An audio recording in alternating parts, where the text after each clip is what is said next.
लाडकी बहीण योजना जेव्हा आम्ही सुरू केली त्याच दिवशी सावत्र भावांच्या पोटात दुखू लागलं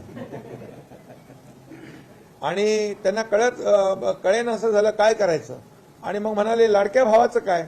आम्ही लाडक्या भावासाठी पण योजना केली, मुख्यमंत्री युवा प्रशिक्षण योजना. 6,000, 8,000, 10,000 हे अनपेक्षित आहे त्यांच्यासाठी. आणि म्हणून त्यांना हे पचनी पडत नाहीये. शेतकऱ्यांना कसे काय वीज बिल माफ करता, कारण त्यांनी कधी केलं नाही आणि आम्ही केलं. त्यांना वाटलं नव्हतं की या योजना एवढ्या होतील आणि म्हणून त्यांच्या पायाखालची वाळू सरकलेली आहे. आणि जे काही प्रतिसाद जो राज्यामध्ये आमच्या भगिनींचा मिळतोय या योजनेला, त्यामुळे त्यांना पराभव डोळ्यासमोर दिसू लागला आहे. त्यामुळे या योजनेलाच विरोध करू लागलेत. आता म्हणून माझ्या लाडक्या बहिणींना मी सांगून ठेवतो, ह्या सावत्र भावांपासून सावधान राहा. हे तुमच्या योजनांच्या विरोधात आहेत. ही तुम्हाला योजना मिळू नये